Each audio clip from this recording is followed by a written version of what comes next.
ಇದು ಸಂಪೂರ್ಣವಾಗಿ ನೈವೇದ್ಯ ಚಿತ್ರಾನ್ನ ಅಂತಲೇ ಕರಿಬೋದು. ಮನೆಗಳಲ್ಲಿ ಏನಾದ್ರು ಒಂದು ವ್ರತ ಅಥವಾ ಪೂಜೆ ಇದೆಲ್ಲ ಇದ್ದರೆ ಅನ್ನದ್ದು ಪದಾರ್ಥ ಮಾಡಬಹುದು ಅಂಥದ್ದು ಆದರೆ ಖಂಡಿತವಾಗ್ಲೂ ಈ ಒಂದು ಚಿತ್ರಾನ್ನ ತುಂಬ ಸೂಕ್ತ. ಈ ಒಂದು ಚಿತ್ರಾನ್ನ ತುಂಬ ಸೂಟೇಬಲ್ ಪ್ರಸಾದಕ್ಕೆ.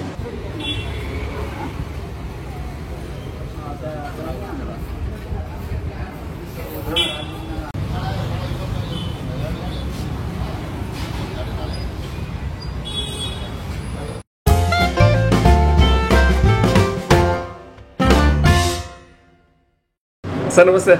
ನಮಸ್ಕಾರ ಸರ್ ಇವತ್ತು ಯಾವ ರೆಸಿಪಿ? ಇವತ್ತು ತುಂಬ ವಿಶೇಷವಾಗಿ ಮದುವೆ ಮನೆ ಶೈಲಿ ಅಥವಾ ನೈವೇದ್ಯ ಶೈಲಿಯ ಚಿತ್ರಾನ್ನ. ಇದಕ್ಕೆ ಈರುಳ್ಳಿ ಬೆಳ್ಳುಳ್ಳಿ ಯಾವುದನ್ನು ಬಳಸೋದಿಲ್ಲ.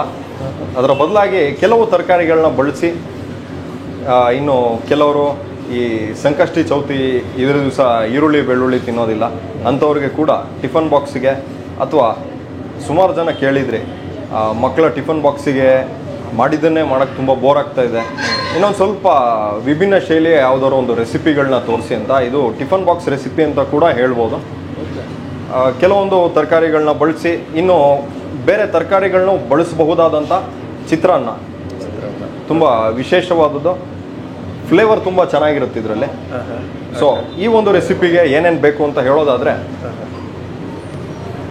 ಒಗ್ಗರಣೆಗೆ ಸಾಸಿವೆ, ಕಡಲೆಬೇಳೆ, ಗೋಡಂಬಿ, ಹಸಿ ಬಟಾಣಿ ಅಂದರೆ ಬಿಡಿಸ್ಕೊಂಡಿರೋ ಬಟಾಣಿ, ತೆಂಗಿನಕಾಯಿ ತುರಿ, ಆಮೇಲೆ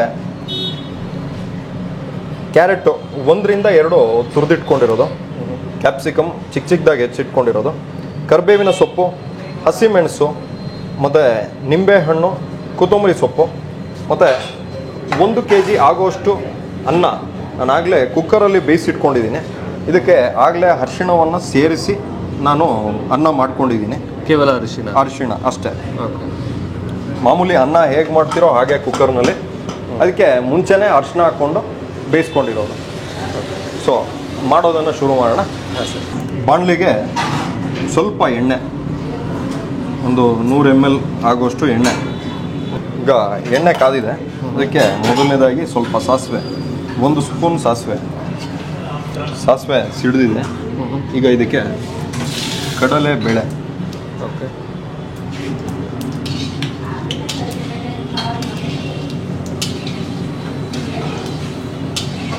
ಕಡಲೆಬೇಳೆ ಸ್ವಲ್ಪ ಕೆಂಪಾದ ಮೇಲೆ ಇದಕ್ಕೆ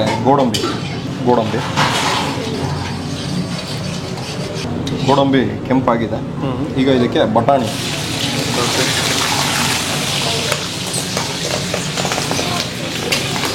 ಈಗ ಇದಕ್ಕೆ ಕರಿಬೇವಿನ ಸೊಪ್ಪು ಮತ್ತು ಹಸಿಮೆಣಸು,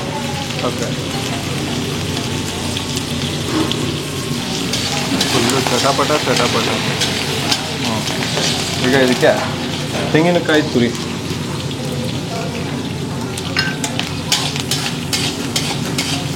ತೆಂಗಿನಕಾಯಿ ಸ್ವಲ್ಪ ಫ್ರೈ ಆದರೆ ಸಾಕಾಗುತ್ತೆ. ಕ್ಯಾಪ್ಸಿಕಮ್, ತರಕಾರಿ ಅಂದಾಗ ಯಾವ್ದು ಬೇಕಾದ್ರೂ ಬಳಸ್ಬೋದಾ? ಹುಳ್ಳಿಕಾಯಿ ಆಗಿರ್ಬೋದು. ಬೀನ್ಸ್ ಬಳಸೋ ಹಾಗಿದ್ರೆ ಅದನ್ನು ಬೇಯಿಸ್ಕೊಂಡು ಹಾಕ್ಬೇಕಾಗತ್ತೆ. ಎಣ್ಣೆಯಲ್ಲಿ ಫ್ರೈ ಮಾಡಿಕೊಂಡು ಅದನ್ನು ಬೇಯಿಸೋಕ್ಕಾಗಲ್ಲ. ಸ್ವಲ್ಪ ಗಟ್ಟಿ ಇರುತ್ತೆ, ಪೂರ್ತಿ ಬಾಯ್ಲ್ ಆಗಲ್ಲ ಅದು. ಇದು ಸಂಪೂರ್ಣವಾಗಿ ನೈವೇದ್ಯ ಚಿತ್ರಾನ್ನ ಅಂತಲೇ ಕರಿಬೋದು. ಮನೆಗಳಲ್ಲಿ ಏನಾದ್ರು ಒಂದು ವ್ರತ ಅಥವಾ ಪೂಜೆ ಇದೆಲ್ಲ ಇದ್ದರೆ ಅನ್ನದ್ದು ಪದಾರ್ಥ ಮಾಡಬಹುದು ಅಂಥದ್ದು ಆದರೆ ಖಂಡಿತವಾಗ್ಲೂ ಈ ಒಂದು ಚಿತ್ರಾನ್ನ ತುಂಬ ಸೂಕ್ತ. ಇನ್ನೇನು ಹಬ್ಬಗಳ ಸಾಲು ನಡೆಯೋದು ಬರುತ್ತೆ. ಹೌದು, ಶ್ರಾವಣ ಶುರುವಾಗ್ತಿದ್ದಂಗೆ ಕೆಲವರು ಅನ್ನದ ಪದಾರ್ಥಗಳನ್ನ ಮಾಡಲ್ಲ, ಮೊಸರೆ ಅಂತ. ಆದರೆ ಅನ್ನದ ಪದಾರ್ಥವನ್ನು ಕೊಡುವಂಥ ಸಂದರ್ಭ ಇದ್ದರೆ ಈ ಒಂದು ರೆಸಿಪಿ ಖಂಡಿತವಾಗ್ಲೂ ಮಾಡ್ಕೊಬೋದು. ಯಾಕೆಂದರೆ ಅತ್ಯಂತ ರುಚಿಕರವಾಗಿ ಬರುತ್ತೆ. ಮತ್ತು ಅನ್ನದ್ದು ರೆಸಿಪಿಲಿ ಈ ಒಂದು ಚಿತ್ರಾನ್ನ ತುಂಬ ಸೂಟೇಬಲ್ ಪ್ರಸಾದಕ್ಕೆ. ಕ್ಯಾಪ್ಸಿಕಮ್ಮು ಅರ್ಧ ಬಾಡಿದ ಮೇಲೆ ಇದಕ್ಕೆ ಕ್ಯಾರೆಟ್ ತುರಿಯನ್ನು ಸೇರಿಸ್ತಾರೆ. ಆಮೇಲೆ ಈ ಒಂದು ಪಲ್ಯ ಏನು ಮಾಡ್ತಾ ಇದ್ದೀವಲ್ಲ ಇದಕ್ಕೆ ಅರಿಶಿನವನ್ನು ಸೇರಿಸೋ ಅವಶ್ಯಕತೆ ಇಲ್ಲ, ಯಾಕೆಂದರೆ ನಾವು ಅನ್ನಕ್ಕೆ ಅರಿಶಿನವನ್ನು ಸೇರಿಸಿ ಬೇಯಿಸ್ಕೊಂಡಾಗಿದೆ. ಈಗ ಕ್ಯಾಪ್ಸಿಕಮ್ ಕೂಡ ಅರ್ಧ ಬೆಂದಿದೆ. ಓಕೆ. ಕ್ಯಾರೆಟ್ ತುರಿಯನ್ನು ಸೇರಿಸ್ಕೊಳ್ಳೋಣ.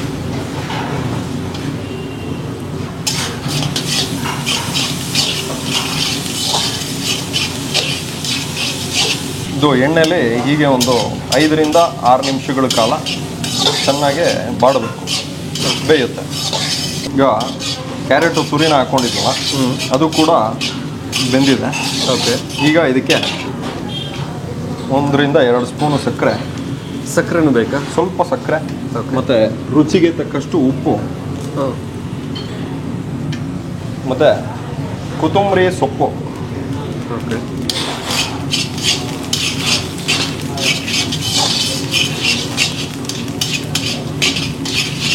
ನಿಂಬೆಹಣ್ಣಿನ ರಸ ಇದ್ರ ಪಲ್ಯದ ಮೇಲೆ ಹಾಕೋ ಬದಲು ಅನ್ನದ ಮೇಲೆ ಹಾಕ್ಕೊಂಡ್ರೆ ಇನ್ನೂ ಒಳ್ಳೆಯದು. ಪರಿಮಳ ಮತ್ತು ರುಚಿ ಇನ್ನೂ ಚೆನ್ನಾಗಿ ಬರುತ್ತೆ.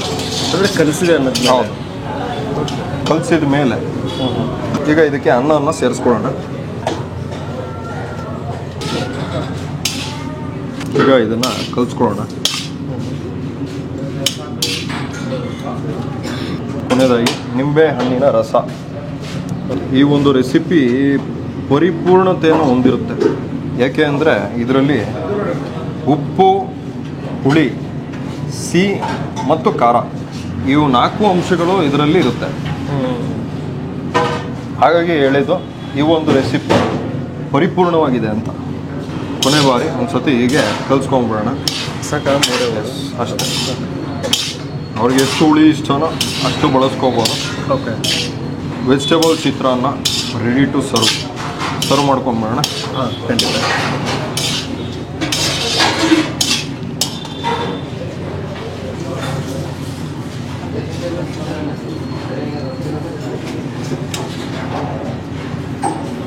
ಗೋಡಂಬಿ ಭರಿತ, ಉಪ್ಪು, ಹುಳಿ, ಸಿಹಿ ಮತ್ತು ಖಾರ ಇವೆಲ್ಲವೂ ಇರುವ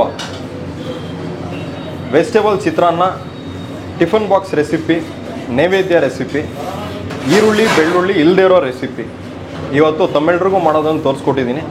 ಅತ್ಯಂತ ಸುಲಭ, ಮನೆಯಲ್ಲಿ ತಾವೆಲ್ಲರೂ ಟ್ರೈ ಮಾಡ್ತೀರಾ ಅಂತ ನಾನು ಅಂದ್ಕೊಂಡಿದ್ದೀನಿ. ನಿಮ್ಗಳ ಕಮೆಂಟ್ಸನ್ನು ಓದೋಕ್ಕೆ ನಾನು ಕಾಯ್ತಾ ಇರ್ತೀನಿ. ಸರ್, ಈಗ ತಮ್ಮ ಸರದಿ ತಿಂದು ಹೇಗಿದೆ ಅಂತ ನಮ್ಮ ವೀಕ್ಷಕರಿಗೆ ಹೇಳಲೇಬೇಕು. Thank you sir, thank you so much ತೋರಿಸ್ಕೊಟ್ಟಿದ್ದಕ್ಕೆ. ವೆಲ್ಕಮ್.